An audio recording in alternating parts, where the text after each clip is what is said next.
Le 7 janvier 1942, Adolf Hitler, assis à son quartier général en Prusse orientale, prononça un verdict sur l'Amérique qui scellerait le destin de l'Allemagne. Il dit à son cercle restreint qu'il ne voyait pas beaucoup d'avenir pour les Américains. C'était un pays décadent, dit-il.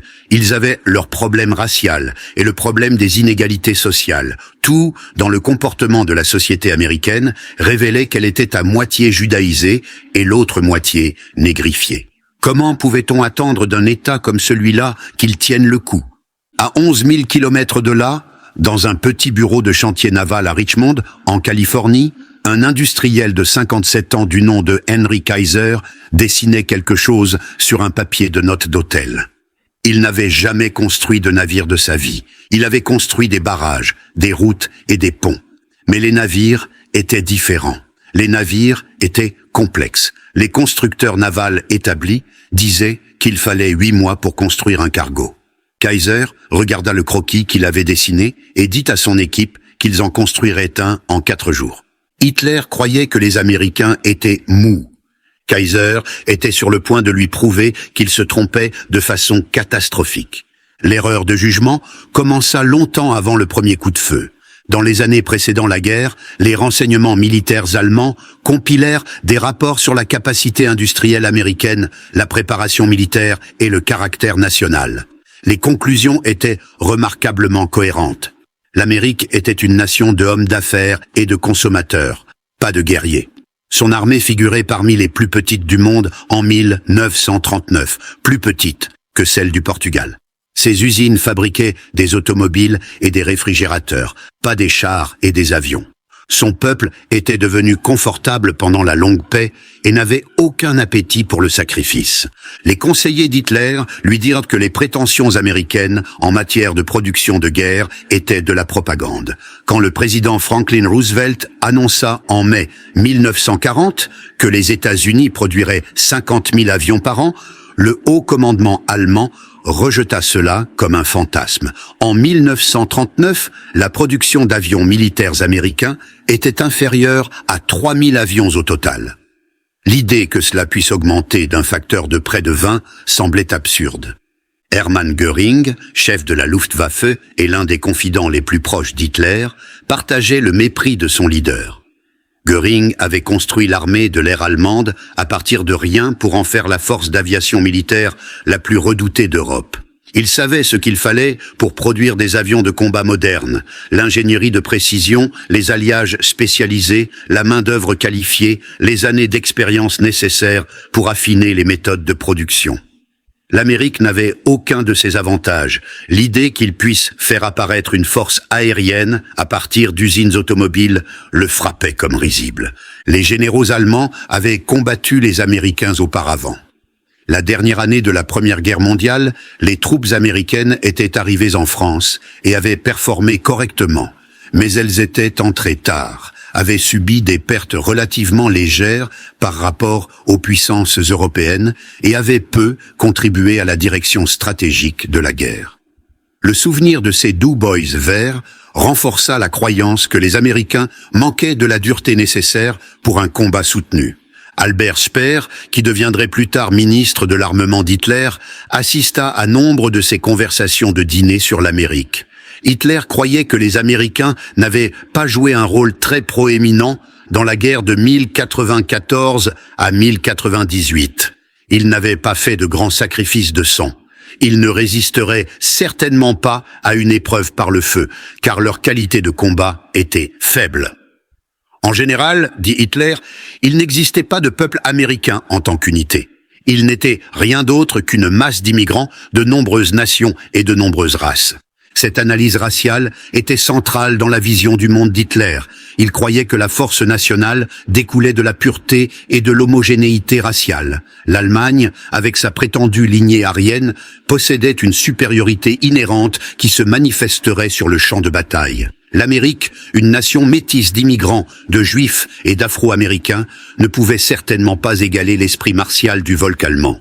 Mais l'analyse allemande contenait une faille fatale. Il mesurait le potentiel américain par la performance américaine en temps de paix.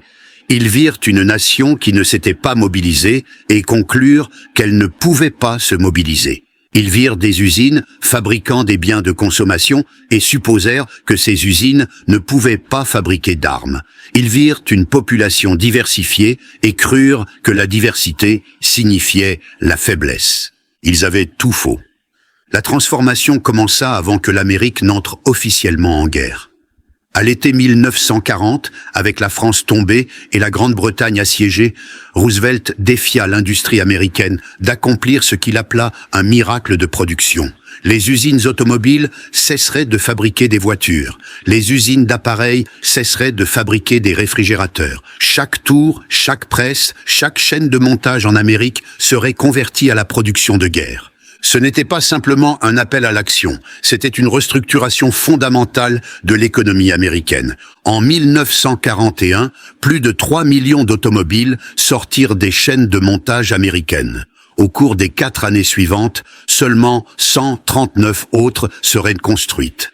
La totalité de la capacité de l'industrie automobile fut redirigée vers la production d'armements. Chrysler fabriqua des fuselages. General Motors fabriqua des moteurs d'avion, des canons, des camions et des chars. Packard fabriqua des moteurs Rolls-Royce pour l'armée de l'air britannique. Des entreprises qui n'avaient jamais fabriqué rien de plus dangereux que des appareils ménagers apprirent à produire des munitions. La conversion se produisit à une vitesse remarquable parce que l'industrie américaine avait des capacités que les Allemands ne comprirent jamais. La clé était la standardisation et les pièces interchangeables. Les usines américaines avaient été pionnières des techniques de production de masse qui permettaient à différentes installations de fabriquer des composants qui s'assemblaient parfaitement. Un carburateur fabriqué en Ohio s'adapterait à un moteur fabriqué au Michigan qui alimenterait un véhicule assemblé en Californie. Ce système de pièces interchangeables avait été développé sur des décennies pour la production civile. Maintenant, il était appliqué aux armes de guerre. Les sceptiques dirent que c'était impossible. Les avions n'étaient pas des automobiles. On ne pouvait pas estamper un bombardier comme on estampait une Ford. Les tolérances étaient trop précises. Les systèmes étaient trop complexes. Un seul bombardier lourd avait plus d'1 million de pièces. Une automobile en avait 15 000. Henry Kaiser ignora les sceptiques. En décembre 1940, il remporta un contrat gouvernemental pour construire 30 cargos pour les Britanniques. Il n'avait pas de chantier naval, il n'avait aucune expérience en construction navale, il n'avait pas d'ouvriers formés à la construction maritime. Ce qu'il avait, c'était un système. Le système était la clé. Kaiser ne pensait pas à la construction navale comme les constructeurs navals traditionnels y pensaient. Il y pensait comme à un problème de fabrication. Le produit spécifique, qu'il s'agisse d'un navire, d'un barrage ou d'une autoroute, était moins important que le processus. Chaque processus de fabrication pouvait être analysé, décomposé en composants, optimisé et mis à l'échelle. Les constructeurs navals traditionnels accumulaient des connaissances par l'apprentissage. Un rifter qualifié pouvait passer des années à apprendre son métier. Kaiser n'avait pas des années. Il avait des mois. Alors, il conçut des processus qui pouvaient être appris en quelques jours. Il substitua du capital à la main-d'œuvre chaque fois que possible. Il investit dans des machines qui feraient un travail précédemment fait à la main. Les constructeurs navals établis dirent que cette approche ne fonctionnerait jamais. Les navires étaient trop complexes. L'océan était trop impitoyable. Les vaisseaux construits par des amateurs couleraient. Kaiser leur prouva qu'ils avaient tort. Ces navires n'étaient pas seulement construits plus vite que les vaisseaux traditionnels, ils étaient mieux construits. Le taux de défaut dans les chantiers de Kaiser était inférieur de moitié au taux de défaut dans les chantiers navals conventionnels. La même approche systématique qui accélérait la production améliorait aussi la qualité. Kaiser appliqua les mêmes principes qui avaient construit le barrage Hoover en avance sur le calendrier. Il décomposa le processus de construction navale en modules. Au lieu de construire un navire de la quille vers le haut sur une seule cale, il préfabriqua des sections entières à différents endroits et les assembla comme des blocs de construction. Il utilisa la soudure au lieu du rivetage, ce qui était plus rapide et nécessitait moins de main-d'œuvre qualifiée. Il recruta des travailleurs de tout le pays, construisit des logements pour eux, établit des centres de garde d'enfants pour leurs enfants et créa un système de santé pour les garder en bonne santé et productifs. La transformation d'Américains ordinaires en constructeurs navals se produisit à un rythme qui défiait la sagesse conventionnelle. Des hommes et des femmes qui n'avaient jamais vu l'océan, qui n'avaient jamais tenu de chalumeau de soudure, qui n'avaient jamais mis les pieds dans une installation industrielle, apprirent à construire des navires en quelques semaines. Les programmes de formation de Kaiser étaient impitoyablement efficaces. Un nouveau travailleur pouvait devenir un soudeur compétent en 10 jours. En 30 jours, il pouvait être un membre productif d'une équipe de construction navale. Les travailleurs venaient de partout, des fermiers de l'Oklahoma qui avaient perdu leurs terres à cause de la sécheresse, des ouvriers d'usines de Détroit licenciés pendant la dépression, des femmes qui n'avaient jamais travaillé hors de leur foyer, des Afro-Américains cherchant des opportunités qui leur étaient refusées dans le Sud ségrégué. La main-d'œuvre dans les chantiers de Kaiser à Richmond atteignit finalement un pic de plus de 90 000 personnes, et près d'un tiers d'entre elles étaient des femmes. Les femmes qui travaillaient dans ces usines devinrent des symboles de la mobilisation américaine en temps de guerre. Elles percèrent des rivets, soudèrent des joints et installèrent du câblage, faisant un travail qui avait été exclusivement masculin avant la guerre. Le gouvernement promut leur contribution à travers des affiches et des films mettant en scène des femmes fortes et déterminées dans des environnements d'usines. Ces images devinrent des représentations iconiques de l'effort de l'arrière. Il y avait des milliers de femmes comme celle-ci à travers l'Amérique, travaillant dans des chantiers navals et des usines d'avions, prouvant que la main-d'œuvre pouvait s'étendre de façon que les planificateurs allemands n'avaient jamais anticipé. Les constructeurs navals établis regardèrent avec incrédulité. Ils construisaient des navires de la même façon depuis des décennies. Ils savaient ce qui était possible.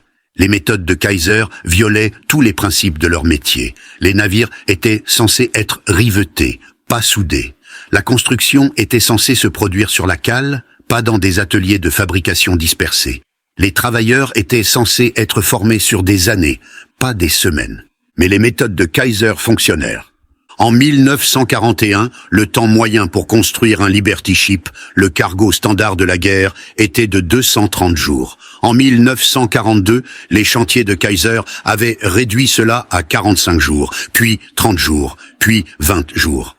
En novembre 1942, le chantier naval de Kaiser à Richmond construisit le Liberty Ship Robert E. Peary en 4 jours et 15 heures. De la pose de la quille au lancement du vaisseau terminé, il fallut moins de temps qu'à un U-boot allemand pour traverser l'Atlantique. Les Allemands faisaient maintenant face à une crise stratégique qu'ils n'avaient pas anticipée. L'amiral Karl Dönitz, commandant de la flotte de U-boot allemande, avait misé sa stratégie sur un calcul simple. Ces sous-marins couleraient les navires alliés plus vite que les alliés ne pourraient les remplacer. Dans les premiers mois de 1942, cette stratégie sembla fonctionner. Les U-boots allemands rôdèrent au large de la côte est américaine pendant ce qu'ils appelèrent la seconde période heureuse, coulant des centaines de navires marchands à vue de la côte. Des pétroliers brûlèrent au large de la Floride, des cargos coulèrent en vue des plages du New Jersey. Reinhard Hardegen, commandant de l'U-123, fut parmi les premiers capitaines à chasser dans les eaux américaines. En janvier 1942, il torpilla des navires si près de la côte qu'il pouvait voir la lueur des lumières de la ville reflétée sur la fumée. Les Américains n'avaient pas mis en place de procédure de blackout. Ils n'avaient pas organisé de convoi. Ils semblaient presque invités à l'attaque. Hardegen coula 8 navires lors de sa première patrouille et retourna en Allemagne en héros. D'autres commandants de U-boot suivirent. Au cours des 6 premiers mois de 1942, les sous-marins allemands coulèrent près de 400 navires dans les eaux côtières américaines. Les pertes furent catastrophiques. Du pétrole qui aurait dû alimenter des chars alliés s'échoua sur les plages atlantiques. De la nourriture qui aurait dû nourrir des civils britanniques pourrit au fond de la mer. Des matériaux stratégiques essentiels à l'effort de guerre disparurent sous les vagues. Dönitz crut qu'il gagnait. Ces sous-marins infligeaient des dégâts à un rythme qui dépassait ses projections les plus optimistes. Si ces pertes continuaient, la Grande-Bretagne serait étranglée. L'effort de guerre américain s'effondrerait avant qu'il ne puisse se mobiliser complètement. Mais même lorsque les U-boots accumulaient des victimes, les chantiers navals s'accéléraient. En 1942, les chantiers navals américains lancèrent 8 millions de tonnes de nouveaux navires. En 1943, ils en lancèrent 19 millions. À l'automne 1943, la nouvelle construction dépassa les pertes pour la première fois. Chaque navire que les U-boots coulaient était remplacé par 2 autres. Dönitz regarda les chiffres avec une alarme croissante. Ces sous-marins coulaient des navires à un rythme qui aurait gagné la Première Guerre mondiale.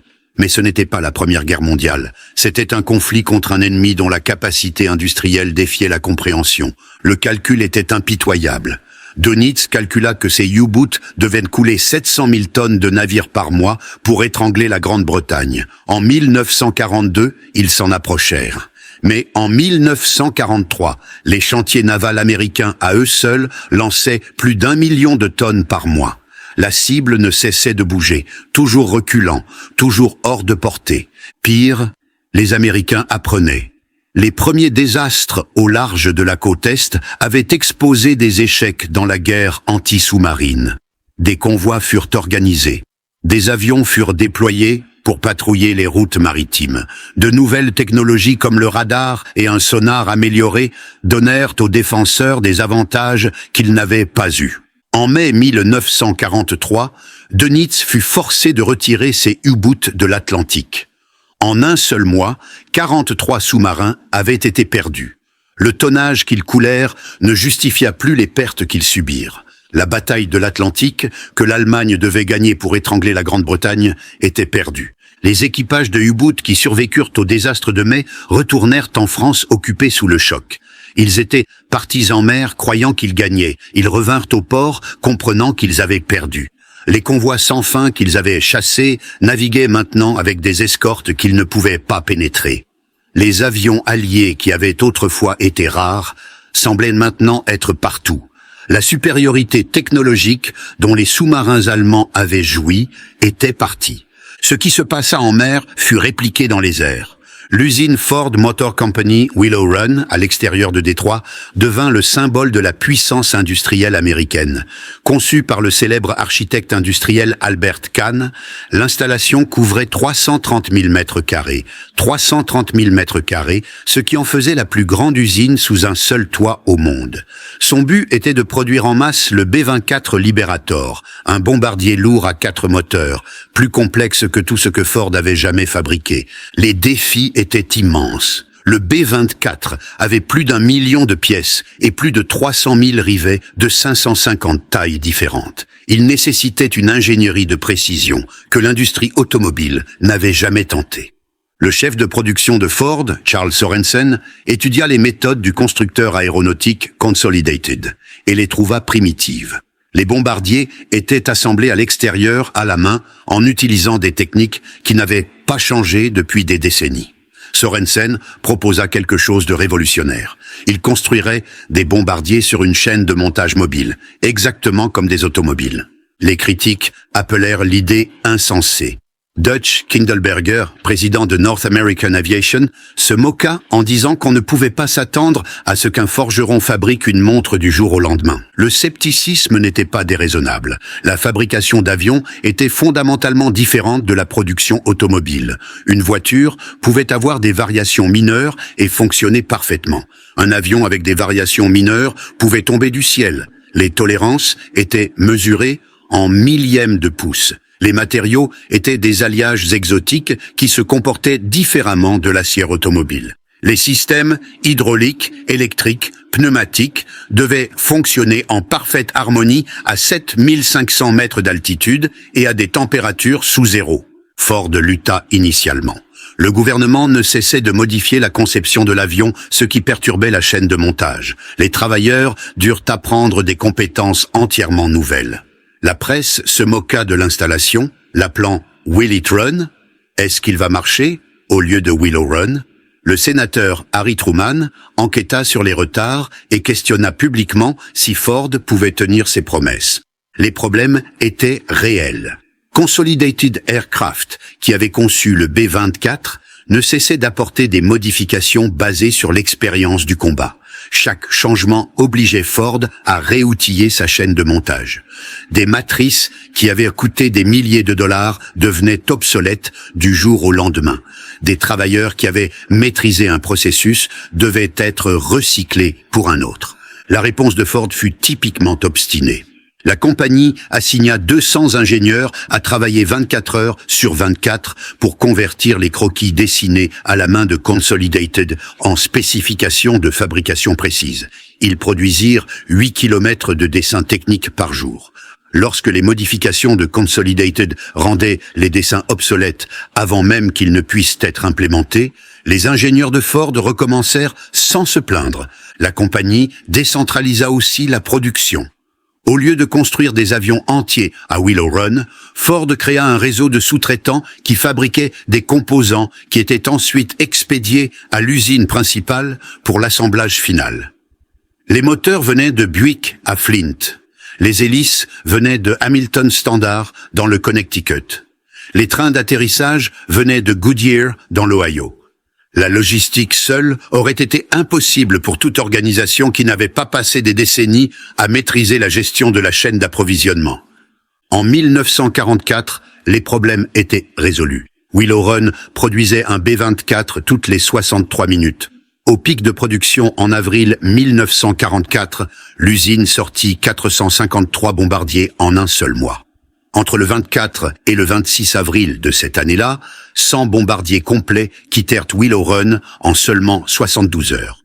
Les travailleurs opéraient en 2 équipes de 9 heures, 6 jours par semaine. Les 6 heures restantes, chaque jour, étaient utilisées pour réapprovisionner les pièces, effectuer la maintenance et changer l'outillage.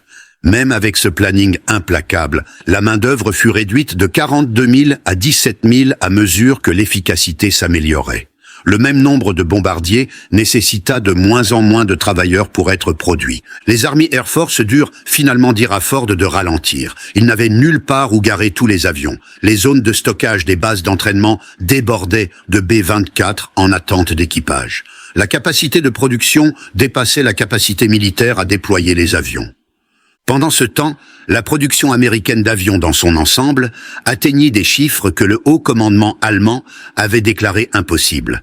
En 1944 seulement, les États-Unis construisirent plus de 96 000 avions militaires. La production de cette seule année dépassa la production totale d'avions du Japon pendant toute la guerre. Les usines américaines produisirent près de 300 000 avions entre 1940 et 1945, représentant environ les 2/3 de tout l'équipement militaire allié. L'ampleur défiait la compréhension. À son apogée, l'industrie américaine construisait plus d'avions en un seul mois que l'Allemagne n'en possédait au début de la guerre. Les chaînes de montage fonctionnaient 24 heures sur 24, 7 jours sur 7. Les équipes changeaient à minuit et midi encore. Les usines ne s'arrêtaient jamais. Considérez ce que ces chiffres signifiaient en termes pratiques. 300 000 avions s'étireraient, ailes contre ailes, sur plus de 48 000 kilomètres, assez pour faire le tour de la Terre à l'équateur. Le carburant pour faire voler ces avions nécessitait toute une infrastructure pétrolière, pétroliers, pipelines et raffineries dédiées à l'essence d'aviation. Les équipages pour les piloter nécessitaient un établissement de formation qui transformait des centaines de milliers de jeunes hommes de civils en aviateurs de combat en moins d'un an. L'ampleur de la mobilisation américaine alla au-delà de ce que de simples statistiques pouvaient capturer. Derrière chaque avion, chaque navire, chaque char se trouvait une chaîne d'approvisionnement qui s'étendait jusqu'aux mines, forêts et fermes à travers le continent. L'aluminium venait de minerais de bauxite expédiés d'Amérique du Sud. Le caoutchouc venait de plantations au Libéria et au Brésil après que les conquêtes japonaises eurent coupé les approvisionnements asiatiques. Le coton pour les uniformes venait de fermes du Sud. La nourriture venait du cœur agricole. Toute l'économie fut réorientée vers la production de guerre. Des femmes qui n'avaient jamais travaillé hors de leur foyer apprirent à utiliser des machines que leur mère n'avait jamais vues. Des Afro-Américains migrèrent vers le nord pour occuper des emplois d'usine auparavant fermés pour eux. Des Américains ruraux déménagèrent vers des villes industrielles où les pénuries de logements forcèrent des familles à vivre en rotation, les travailleurs de jour dormant dans des lits laissés vacants par les travailleurs de nuit. La transformation sociale fut aussi dramatique que l'industrielle. Les Allemands subirent les conséquences de leur erreur de jugement dans les cieux au-dessus de l'Europe. Leurs pilotes étaient parmi les mieux entraînés au monde. Leurs avions, particulièrement les chasseurs, comme le Messerschmitt Bf-109 et le Focke-Wulf FW-190, étaient des machines formidables. Dans des engagements individuels, les pilotes allemands surpassaient souvent leurs homologues américains. Les premiers équipages de bombardiers américains étaient douloureusement inexpérimentés. Beaucoup de pilotes avaient moins de 300 heures de vol total lorsqu'ils commencèrent à voler en mission de combat. Des erreurs de navigation envoyèrent des formations à des kilomètres hors route. La précision du bombardement était médiocre. La coordination avec les escorteurs de chasse était imparfaite. Les pilotes allemands exploitèrent ces faiblesses impitoyablement. La Luftwaffe développa des tactiques spécialement conçues pour briser les formations de bombardiers et éliminer les traînards. Des attaques frontales, à des vitesses de fermeture de plus de 1000 km par heure, ne laissaient aux artilleurs que quelques secondes pour réagir. Des chasseurs allemands équipés de roquettes pouvaient tirer au-delà de la portée des mitrailleuses défensives. Mais l'attrition était implacable. Pour chaque avion allemand abattu, les Américains pouvaient en produire 3 de plus. Pour chaque pilote allemand expérimenté tué, les Américains pouvaient former 5 remplaçants. La Luftwaffe saigna lentement, non pas à cause d'une seule défaite décisive, mais à cause du poids cumulatif d'un ennemi qui pouvait absorber des pertes et continuer d'arriver. Les programmes de formation américains étaient industriels à leur manière. Les écoles de vol traitaient des milliers d'élèves simultanément. Les instructeurs volaient plusieurs sorties d'entraînement par jour. Des avions étaient disponibles en abondance parce que les mêmes usines qui construisaient des avions de combat construisaient aussi des avions d'entraînement. L'ensemble du système était conçu pour le débit, pour transformer des matières premières en produits finis aussi efficacement que possible. Vers la mi-1944, la Luftwaffe subissait des pertes de 25% de ses équipages aériens et 40% de ses avions chaque mois. C'étaient des pertes qu'aucune force aérienne ne pouvait survivre indéfiniment. Le Reich de Milan n'avait pas 1000 ans de pilotes à sacrifier. Les pilotes allemands, qui avaient commencé la guerre avec des années d'entraînement et des centaines d'heures de vol, furent remplacés par des hommes qui avaient des semaines d'instruction et des dizaines d'heures en cockpit. Le niveau d'expérience moyen des pilotes de chasse de la Luftwaffe chuta régulièrement tout au long de 1944. À la fin de la guerre, certains pilotes allemands volaient leur première mission de combat avec moins de 100 heures de vol total. Les Américains, pendant ce temps, continuaient de s'améliorer. Les premiers équipages de bombardiers avaient été douloureusement inexpérimentés, mais les survivants des raids de 1943 devinrent les instructeurs qui entraînèrent les équipages de 1944. Les tactiques évoluèrent, l'équipement s'améliora. Le P-51 Mustang, avec son long rayon d'action et ses performances exceptionnelles, donna finalement aux formations de bombardiers la protection dont elles avaient besoin. L'erreur de jugement allemande s'étendit au-delà de l'industrie jusqu'aux qualités de combat des soldats américains eux-mêmes. En février 1943, les forces terrestres américaines rencontrèrent l'armée allemande au combat pour la première fois au col de Kasserine en Tunisie. Le résultat sembla confirmer chaque préjugé allemand. L'Afrika Korps du maréchal Erwin Rommel déchira les positions inexpérimentées américaines. Des unités se brisèrent et s'enfuirent. De l'équipement fut abandonné. Le commandement et le contrôle s'effondrèrent. Les pertes américaines dépassèrent 6000 hommes. Certains officiers allemands qui avaient rejeté les Américains comme mousse avaient maintenant des preuves sur le champ de bataille pour soutenir leur mépris. Les Américains à Kasserine étaient verts de façon que seul le combat pouvait révéler. Beaucoup de soldats n'avaient jamais tiré avec leurs armes en colère. Des officiers qui s'étaient entraînés pendant des années dans des conditions de paix se trouvèrent incapables de fonctionner sous le feu. Les communications radio échouèrent. La coordination entre l'infanterie et les blindés s'effondra. Des unités qui auraient dû se soutenir mutuellement se battirent isolément. Le lieutenant-colonel John Waters, beau-fils du général George Patton, fut parmi ceux capturés pendant le désastre. Il avait mené une contre-attaque blindée contre des positions allemandes à Sidi Bouzid. L'attaque tomba droit sur des panzers et des canons anti-chars allemands positionnés dans une embuscade classique. Des chars américains explosèrent en flammes. L'infanterie se dispersa. Waters fut blessé, capturé, et passa le reste de la guerre dans un camp de prisonniers allemands. Des histoires comme la sienne se multiplièrent à travers le champ de bataille. L'artillerie américaine était mal positionnée. L'infanterie américaine creusa des trous de renard au mauvais endroit. Les blindés américains avancèrent sans reconnaissance. Les Allemands, qui se battaient dans le désert depuis 2 ans, exploitèrent chaque erreur avec une précision professionnelle. Rommel lui-même méprisa initialement les troupes américaines vertes. Elles semblaient indisciplinées et mal menées comparées aux forces britanniques qu'il combattait depuis 2 ans. Le désastre de Kasserine renforça la croyance allemande que la supériorité matérielle américaine pouvait être compensée par la qualité de combat allemande. Des rapports de la bataille filtrèrent jusqu'à Berlin. Les officiers du renseignement allemand compilèrent des évaluations qui confirmaient ce qu'Hitler avait toujours cru. Les Américains étaient mous.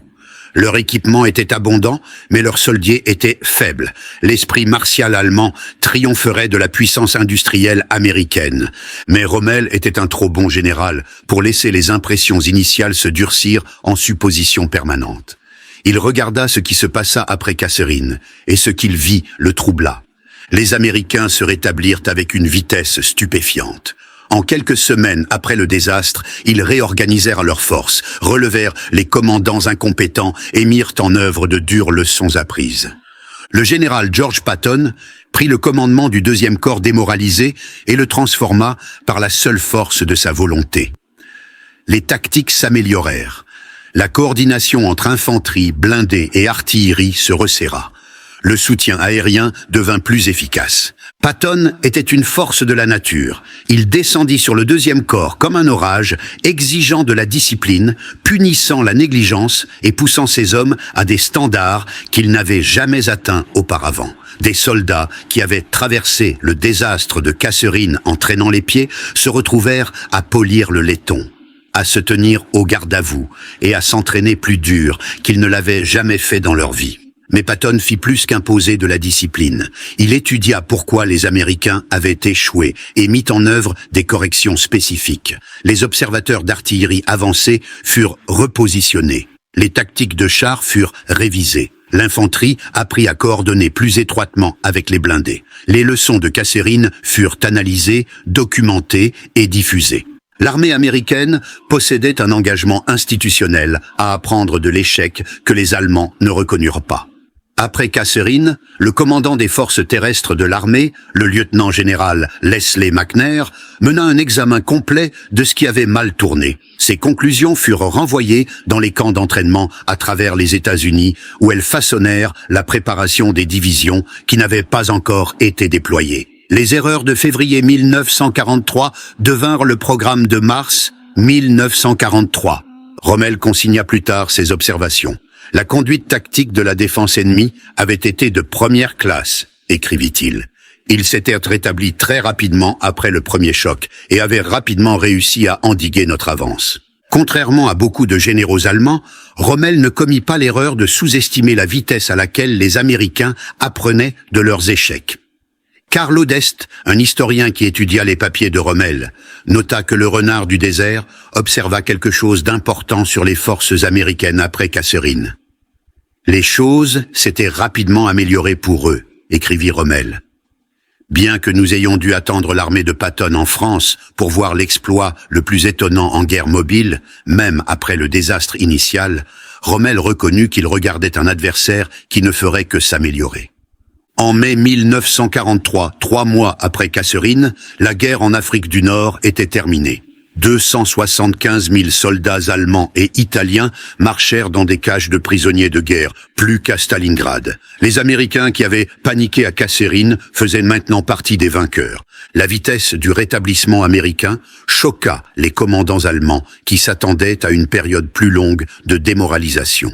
Dans leur expérience, les unités qui avaient été mises en déroute nécessitaient des mois pour reconstruire leur efficacité. Les Américains avaient reconstruit en quelques semaines. La résilience psychologique que cela démontra était peut-être plus troublante que les ressources matérielles.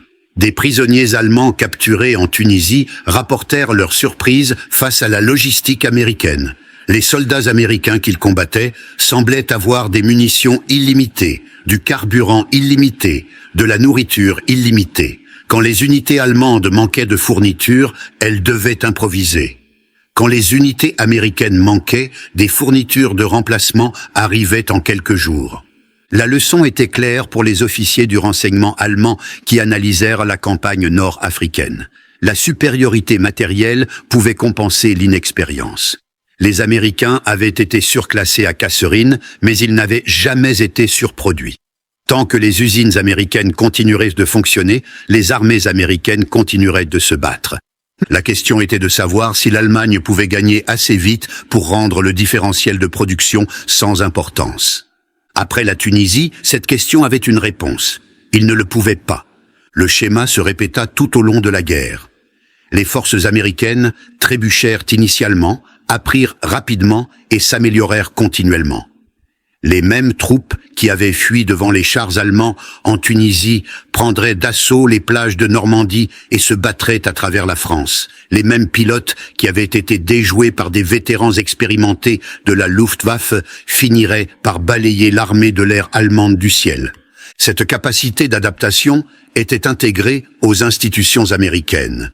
Le commandement des forces terrestres de l'armée maintenait une boucle de rétroaction continue entre les unités de combat et les établissements d'entraînement.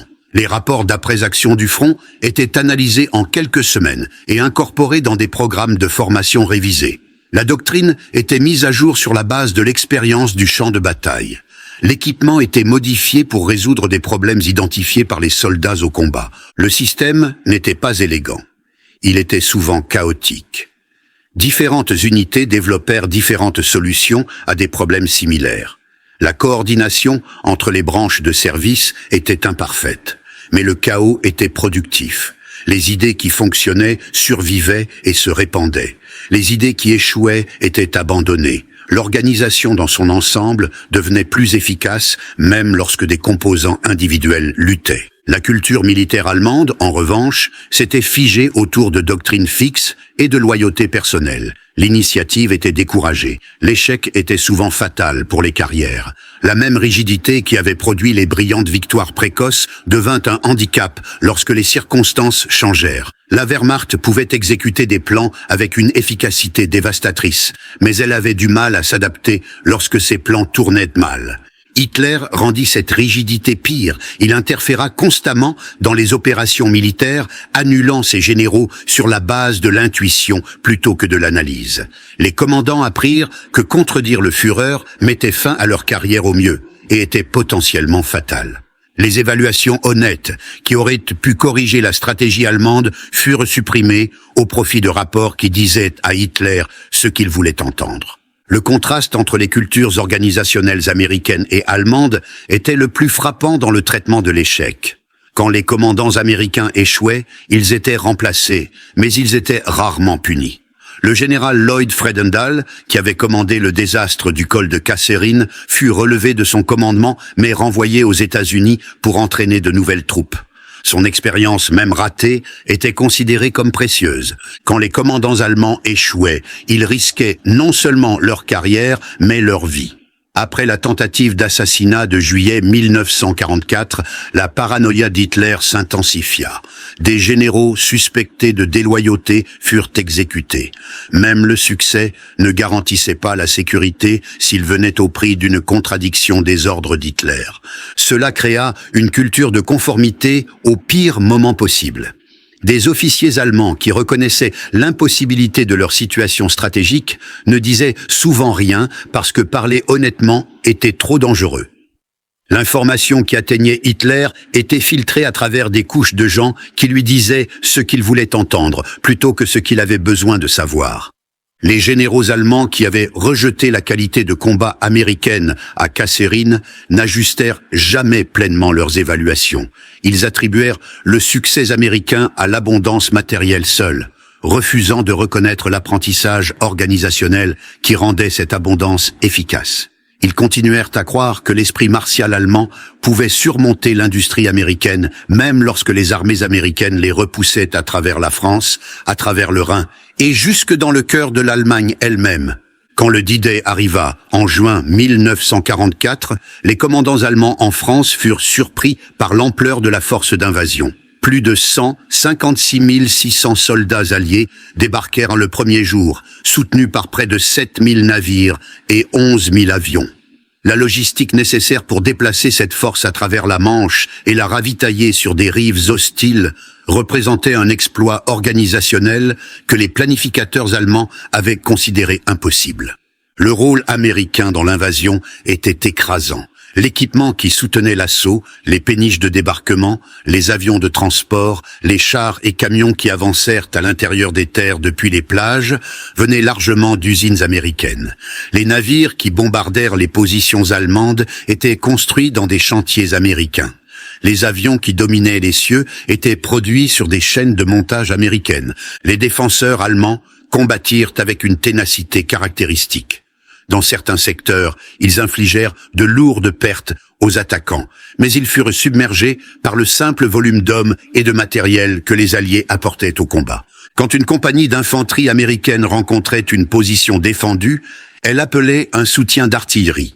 Le feu d'artillerie qui suivait n'était pas quelques obus, mais des centaines, parfois des milliers d'obus tombant en barrages concentrés qui pulvérisaient les positions défensives. Quand l'infanterie avançait, des chars la soutenaient. Quand les chars étaient arrêtés, des avions étaient appelés. Les Américains avaient appris à intégrer des armes combinées de manière qui multipliaient leur puissance de combat. Des soldats allemands qui avaient combattu sur le front de l'Est dirent que le style de guerre américain était différent des tactiques soviétiques. Les Soviétiques jetaient des hommes sur les problèmes. Les Américains jetèrent des machines. Le résultat était similaire, une force écrasante appliquée sans relâche. Mais le coût humain pour les Américains était plus bas. C'était délibéré. La doctrine américaine priorisait explicitement la puissance de feu sur la main-d'œuvre. Pourquoi risquer des soldats quand on pouvait dépenser des munitions à la place ?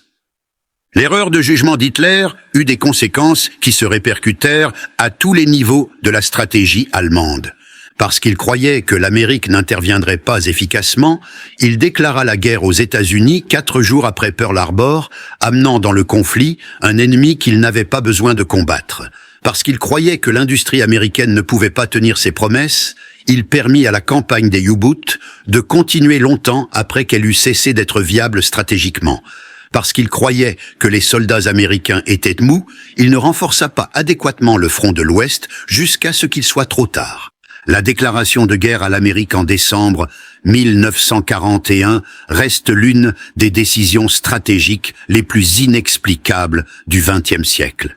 L'Allemagne n'était pas obligée de déclarer la guerre en vertu du pacte tripartite avec le Japon.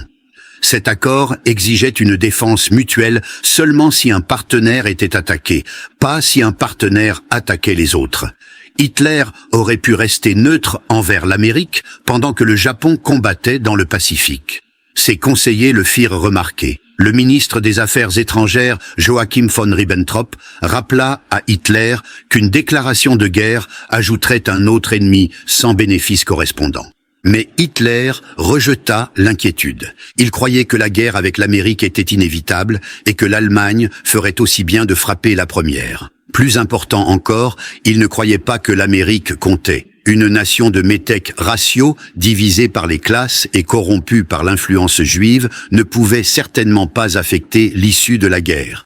Ce mépris façonna la stratégie allemande tout au long du conflit. Des ressources qui auraient pu renforcer la flotte de U-Boats furent détournées ailleurs parce que la menace industrielle américaine n'était pas prise au sérieux. Des renforts qui auraient pu soutenir les défenses nord-africaines furent envoyés sur le front de l'Est parce que la Méditerranée était considérée comme un théâtre secondaire. Les préparations pour une invasion alliée furent inadéquates parce que l'ampleur de la puissance américaine n'était pas comprise. Les hommes qui avaient rejeté les chiffres de production américains comme de la propagande virent ces chiffres devenir réalité. Les généraux qui avaient méprisé la qualité de combat américaine se retrouvèrent à battre en retraite devant les armées américaines. Les stratèges qui avaient calculé que l'Allemagne pouvait gagner une guerre d'usure découvrirent que l'usure favorisait le côté qui avait plus à sacrifier. En 1944, l'Allemagne combattait sur 3 fronts avec des ressources à peine adéquates pour un. Le front de l'Est consommait la plupart de la force militaire allemande. Le théâtre méditerranéen drainait des divisions qui auraient pu défendre la France. Et la campagne de bombardement, menée en grande partie par des avions américains, dévasta l'industrie et les villes allemandes. La 8e Air Force, volant depuis des bases en Angleterre, envoya des formations de bombardiers B-17 et B-24 sur l'Allemagne dans des raids de jour qui auraient été impossibles sans la capacité industrielle américaine. Les premiers raids subirent des pertes terribles. Les chasseurs et canons anti-aériens allemands prélevèrent un lourd tribut. Mais les Américains absorbèrent les pertes et continuèrent d'arriver. En octobre 1943, la 8e Air Force perdit 60 bombardiers lourds et leurs équipages dans un seul raid sur les usines de roulement à billes de Schweinfurt. Les pertes étaient proportionnellement pires que tout ce que l'armée de l'air allemande avait subi. Les commandants américains débattirent de savoir si le bombardement de jour pouvait continuer, mais les usines américaines remplacèrent les avions perdus en quelques semaines. Des équipages de remplacement arrivèrent de programmes de formation qui s'étaient étendus pour répondre à la demande. Au printemps 1944, l'Eighth Air Force était plus forte qu'avant Schweinfurt. Et maintenant, elle avait des chasseurs d'escorte à long rayon d'action, le P-51 Mustang qui pouvait protéger les bombardiers jusqu'à Berlin et retour. La Luftwaffe faisait face à une équation impossible. Chaque avion américain abattu était remplacé par 3 autres. Chaque pilote allemand expérimenté tué était irremplaçable. La balance de l'attrition, que les stratèges allemands avaient cru favorable à leur formation et tactiques supérieures, s'était inversée. Hermann Göring, qui avait rejeté les prétentions de production américaine comme des fantasmes, vécut pour voir son armée de l'air détruite par la très puissance industrielle dont il s'était moqué. Après la guerre, dans une interview en prison, il admit que le rythme de la construction navale américaine, particulièrement le programme de Henry Kaiser, avait surpris et bouleversé les planificateurs allemands. Les affirmations de construire des navires en 8 à 10 jours avaient semblé fantastiques. Elles n'étaient pas fantastiques, elles étaient vraies. Au printemps 1945, le Reich de Milan s'effondrait. Les forces américaines et britanniques avançaient depuis l'ouest, tandis que les armées soviétiques se rapprochaient depuis l'est. Les villes allemandes brûlaient sous des bombardements 24 heures sur 24 que la Luftwaffe était impuissante à arrêter. Les usines qui avaient produit les armes de la Wehrmacht n'étaient plus que des décombres. Les derniers mois de la guerre exposèrent à quel point la planification allemande avait échoué. Les réserves stratégiques étaient épuisées. L'approvisionnement en carburant était épuisé. Le réseau de transport était brisé. Les industries qui avaient survécu à des années de bombardement succombèrent finalement à la destruction systématique de leur chaîne d'approvisionnement. Les soldats allemands continuèrent à se battre avec une ténacité caractéristique, mais ils se battaient sans espoir. Les munitions étaient rationnées. Les véhicules étaient abandonnés par manque de carburant. L'équipement de remplacement n'arrivait plus parce que les usines qui le fabriquaient ne fonctionnaient plus. La Wehrmacht, qui avait conquis la majeure partie de l'Europe, était réduite à récupérer des fournitures. Les forces américaines, pendant ce temps, semblaient avoir des ressources illimitées. Quand des chars étaient détruits, de nouveaux chars arrivaient. Quand des munitions étaient dépensées, plus de munitions apparaissaient. Le système logistique qui soutenait l'avance alliée était lui-même une merveille d'organisation industrielle, déplaçant des millions de tonnes de fournitures à travers un océan et un continent jusqu'aux lignes de front. Le Red Ball Express, le système de convoi de camions qui approvisionna les forces alliées après la percée de Normandie, déplaça 400 000 tonnes de fournitures en seulement 3 mois. Des conducteurs américains, beaucoup d'entre eux, des Afro-Américains, servant dans des unités de transport ségrégées, conduisirent 24 heures sur 24 pour maintenir les armées avançantes approvisionnées en carburant, munitions et nourriture. Le convoi consommait plus de carburant que les forces de combat qu'il soutenait. Mais l'Amérique avait du carburant à revendre. L'Allemagne n'en avait pas. Cette abondance s'étendait à tous les aspects des opérations militaires américaines. Les soldats américains recevaient des repas chauds. Les soldats allemands se débrouillaient. Les unités américaines avaient un soutien médical qui évacuait les blessés transportés vers des hôpitaux de campagne en quelques heures. Les blessés allemands mouraient souvent en attendant des traitements qui ne venaient jamais. Les armées américaines avaient des pièces de rechange pour l'équipement endommagé. Les armées allemandes cannibalisaient des véhicules cassés pour en garder d'autres en fonctionnement. Hitler mourut dans son bunker le 30 avril 1945, toujours convaincu que son analyse avait été correcte. Si l'Allemagne avait perdu, c'était parce que le peuple allemand l'avait trahi, parce que ses généraux l'avaient trahi, parce que le destin avait conspiré contre lui. Il n'accepta jamais que ses suppositions fondamentales sur l'Amérique avaient été fausses. Dans ces derniers jours, Hitler divagua sur des armes miracles qui renverseraient la marée, sur des divisions qui n'existaient que sur le papier, sur des contre-offensives qui ne pouvaient pas réussir. Il avait perdu contact avec la réalité des années plus tôt, mais ses illusions sur la faiblesse américaine persistèrent jusqu'à la fin. La nation qu'il avait rejetée comme racialement inférieure et industriellement incapable avait écrasé ses armées. La preuve était indéniable. La nation qu'il avait rejetée comme décadente avait surpassé l'Allemagne d'un facteur de près de 3-1.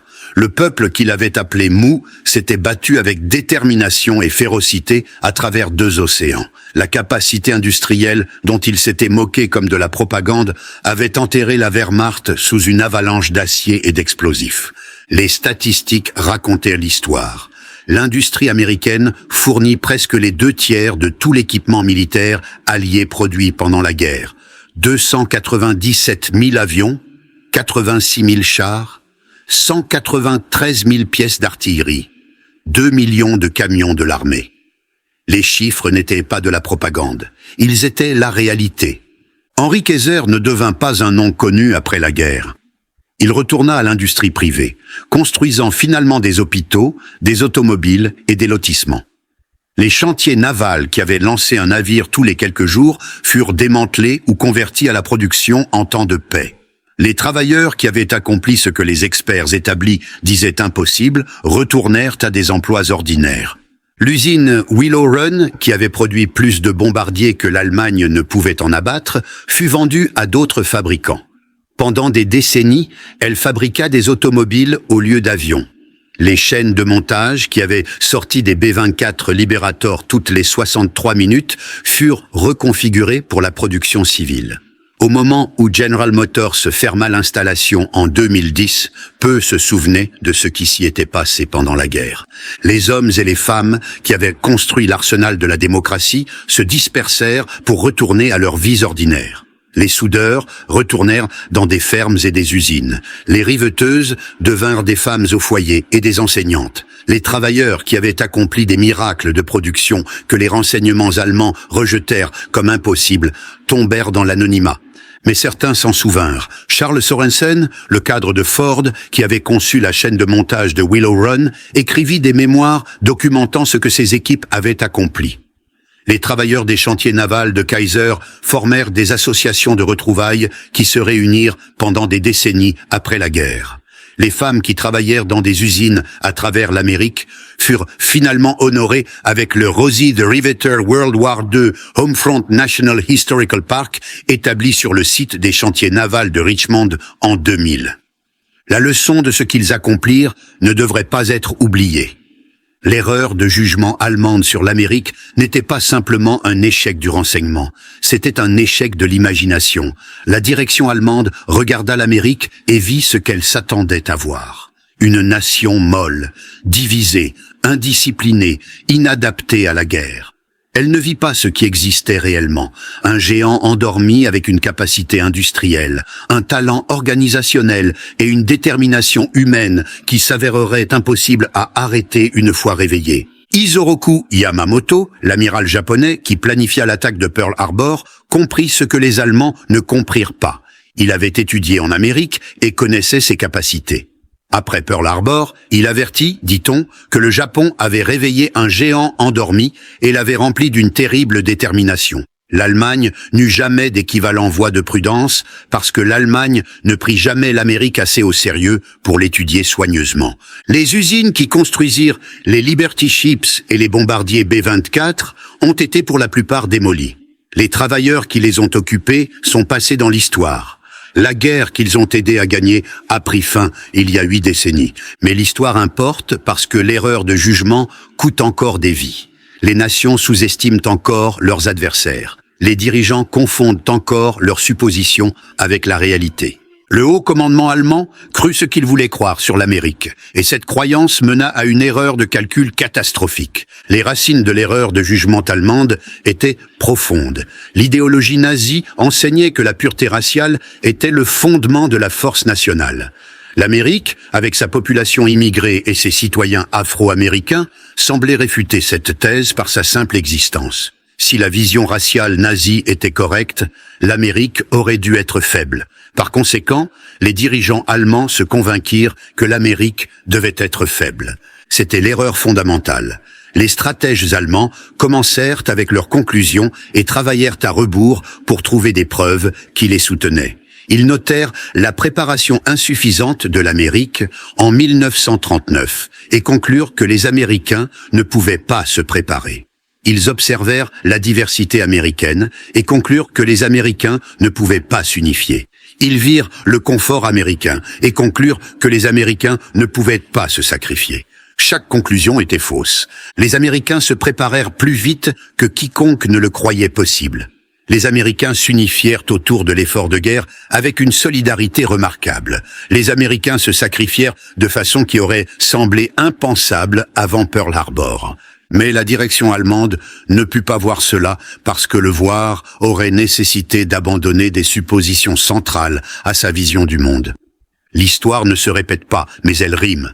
Les généraux et amiraux qui rejetèrent les chiffres de production américains comme de la propagande, qui se moquèrent de la qualité de combat américaine, qui crurent que l'abondance matérielle ne pouvait pas compenser la tradition martiale allemande, n'étaient pas des hommes stupides. C'étaient des professionnels capables qui laissèrent des préconceptions prévaloir sur les preuves. Ils virent une Amérique qu'ils reconnaissaient de leurs suppositions et ignorèrent l'Amérique qui existait réellement. La puissance industrielle qui écrasa l'Allemagne nazie n'émergea pas de nulle part. Elle vint de travailleurs de chantier naval à Richmond qui restèrent au travail 24 heures sur 24.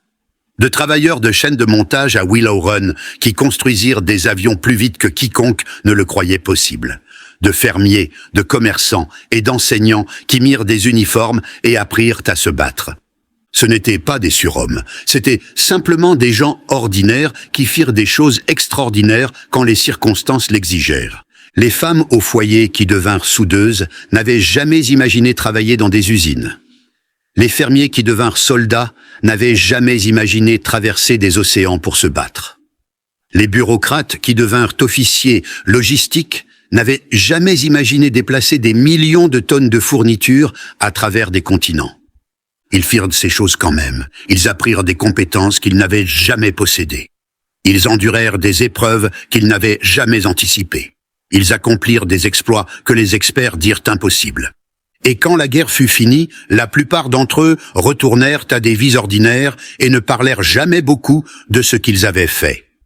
L'erreur de jugement allemande fut finalement un échec à comprendre le potentiel humain. Hitler regarda les Américains et vit leurs limites. Il ne vit pas leur capacité à grandir, à s'adapter, à relever des défis qui semblaient insurmontables. Il confondit l'Amérique en temps de paix avec l'Amérique qui émergerait sous pression. C'est peut-être la leçon la plus importante de toutes. Les nations ne sont pas des quantités fixes. Les sociétés ne sont pas statiques. Les capacités qui existent en temps de paix ne sont pas nécessairement les limites de ce qui est possible en guerre. Un pays qui semble faible à un moment peut devenir fort au suivant si son peuple a la volonté et la capacité organisationnelle de se mobiliser.